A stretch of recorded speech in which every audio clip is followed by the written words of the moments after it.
Assalamualaikum warahmatullahi wabarakatuh. Hai teman-teman semua, perkenalkan saya Desi Indah Nizain. Nah, di video kali ini kita akan membahas mengenai video-video terkait dengan permasalahan dalam pengelolaan kelas. Nah, di sini saya akan mereview 3 video. Untuk ketiga video tersebut, linknya sudah saya letakkan di deskripsi ya. Kalian boleh menontonnya. Nah, langsung saja kita akan ke video yang pertama, yaitu mengenai mode pembelajaran K13 atau kurikulum 13 di SMA Negeri 3 Bojonegoro. Nah, menurut pendapat saya, sisi positif dari video tersebut adalah terkait dengan tata ruang kelasnya, di mana pencahayaan diberikan sudah bagus karena tata ruang kelasnya menjadi terang sehingga memungkinkan siswa untuk belajar dengan nyaman. Nah, kemudian terkait dengan format tempat duduk yang digunakan. Nah, di sini guru sudah menggunakan inovatif, yakni menggunakan formasi huruf L di dalam bentuk kelompok, sehingga hal ini memungkinkan siswa untuk belajar dalam kelompoknya dan tidak lagi menggunakan formasi yang biasanya. Nah, selanjutnya sisi positif yang ketiga yaitu mengenai pemberian apresiasi. Nah, di sini guru menggunakan apresiasi kepada siswa berupa pujian, tepukan, sehingga ketika siswa memberikan pertanyaan maupun tambahan jawaban, guru memberikan hal tersebut. Nah, selain itu, guru juga memberikan apresiasi kepada siswa walaupun jawaban yang diberikan siswa tersebut kurang tepat. Nah, selain itu, guru juga memberikan kesempatan kepada siswa lain untuk memberikan tanggapan terkait dengan pertanyaan yang telah diberikan oleh temannya. Tentunya hal ini memungkinkan siswa untuk berjuang dalam meraih poin yang ditetapkan oleh guru. Nah, selain itu, sisi negatif dari video tersebut adalah dapat dilihat yang pertama tidak tersedianya pojok baca dalam kelas, sehingga siswa tidak bisa membaca buku-buku referensi lain di luar konteks pembelajaran. Nah, selain itu terkait dengan dekorasinya, di mana dekorasi ruang kelasnya masih kurang, sehingga alangkah baiknya ditambah lagi. Nah, yang ketiga yaitu terkait dengan kontrol guru ketika siswa melakukan observasi. Nah, di sini di video terlihat bahwasannya guru hanya memantau satu kelompok saja, sehingga kelompok yang lain tidak terlalu dipantau.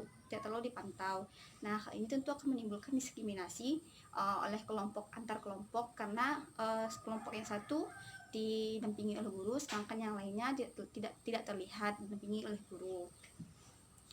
Hal ini mungkin dikarenakan penempatan kelompok yang berbeda-beda. Nah, sisi negatif selanjutnya adalah ketika melaporkan hasil diskusi, di mana ketika melaporkan hasil diskusi hanya satu kelompok saja yang melaporkan, sehingga alangkah baiknya guru memberikan kesempatan kepada semua kelompok sehingga semua kelompok mendapatkan kesempatan yang sama dalam menyampaikan pelaporan hasil diskusi yang telah mereka lakukan secara bersama.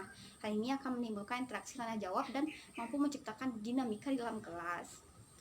Nah, selanjutnya adalah ketika mengadakan kuis. Nah, di sini ketika guru mengadakan kuis, guru masih menggunakan formasi huruf L.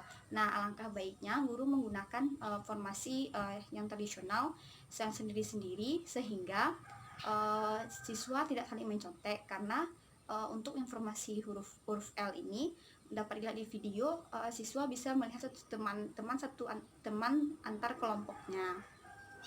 Hal ini tentu akan menimbulkan sikap ketidakjujuran dalam diri siswa tersebut. Nah, selanjutnya adalah ketika guru memberikan apresiasi terkait dengan penentuan kelompok yang aktif, kerja lebih rapi. Nah, di sini alangkah baiknya guru menetapkan terlebih dahulu kriteria-kriteria apa sih yang perlu dicapai oleh kelompok tersebut untuk mencapai prestasi tersebut.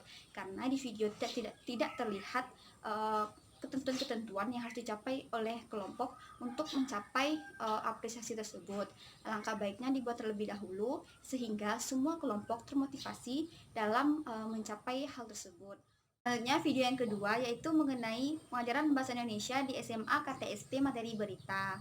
Nah, menurut pendapat saya, sisi positifnya adalah guru melakukan inovasi terkait dengan penataan tempat duduk siswa, di mana guru menerapkan pertama menggunakan format tradisional, kemudian dilanjutkan menggunakan formasi lingkaran.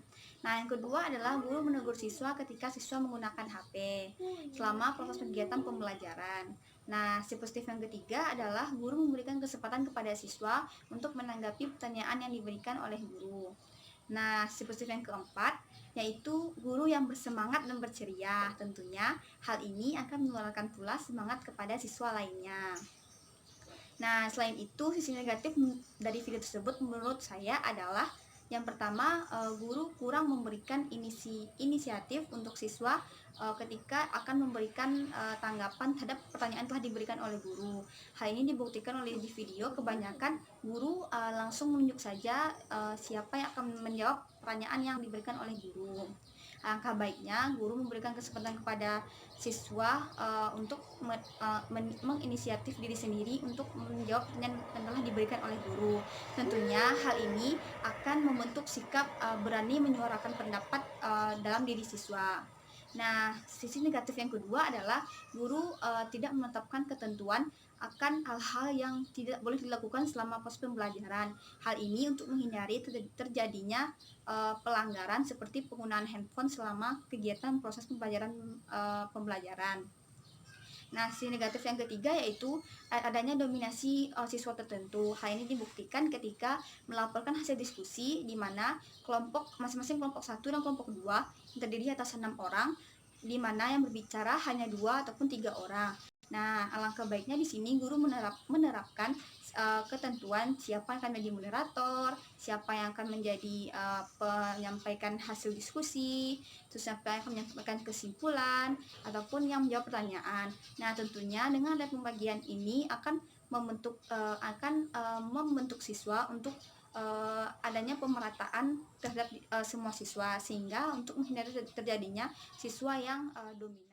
Nah, yang terakhir yaitu guru seringkali menunjuk 2 hingga 3 kali siswa. Nah, alangkah baiknya guru menunjuk siswa yang berbeda-beda, sehingga siswa yang menanggapi pertanyaan dari guru tersebut tidak siswa yang itu-itu saja.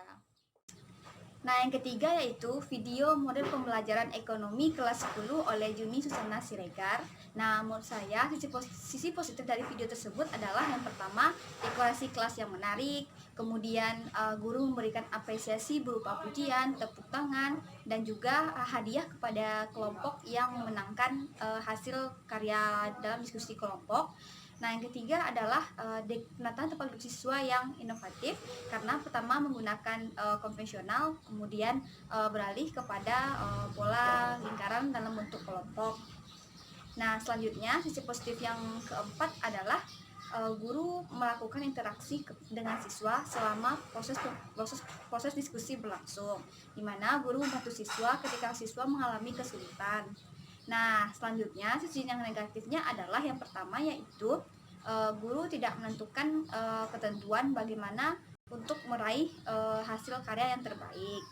Yang kedua adalah dalam melaporkan hasil diskusi, yang melaporkan hanya satu kelompok dan hanya satu orang saja. Nah, langkah baiknya di sini semua kelompok melaporkan dan semua kelompok ikut tampil, sehingga bisa mewujudkan keberanian mental siswa dalam berani berpendapat dan maju ke depan kelas. Selain itu, sisi negatifnya adalah tidak sedianya pojok bacaan di sudut ruangan kelas. Nah, yang terakhir itu sisi negatifnya ketika guru memberikan laporan pengujian pengetahuan kepada siswa, di mana di sini siswa saling melihat temannya. Nah, mungkin ini diakibatkan oleh formasi penduduk yang melingkar, sehingga memudahkan siswa dalam melihat satu sama lain. Nah, di sini saran saya alangkah baiknya menggunakan format yang tradisional, di mana siswa dibentuk secara sendiri-sendiri, sehingga bisa membentuk sikap kejujuran siswa dalam mengerjakan lembar pengetahuan yang diberikan oleh guru. Teman-teman semua, berdasarkan video yang telah saya review tadi, yakni 3 video tadi, dari sisi positif maupun dari sisi negatifnya, ada beberapa permasalahan dalam pengelolaan kelas ini, yakni yang pertama adalah bagaimana pengurangan siswa yang dominan, kemudian yang kedua adalah bagaimana perlunya ketentuan yang perlu diterapkan oleh guru ketika di awal pembelajaran agar menghindari terjadinya penyimpangan ataupun penyelewengan seperti bermain handphone dalam kelas. Nah, yang ketiga adalah guru perlu menerapkan kontrol siswa ketika dalam keadaan diskusi agar bisa membantu siswa ketika siswa mengalami kesulitan. Nah, kemudian selanjutnya adalah ketika melaporkan hasil diskusi, di mana sebaiknya siswa mendapatkan peran yang sama, masing-masing siswa mendapatkan peran sehingga muncul rasa tanggung jawab siswa dan memunculkan rasa berani untuk maju ke depan kelas dalam melaporkan hasil diskusi yang telah mereka diskusikan. Nah, teman-teman semua, demikianlah video pada kali ini. Semoga bermanfaat bagi teman-teman semua. Demikianlah. Assalamualaikum warahmatullahi wabarakatuh. Sampai jumpa di video berikutnya.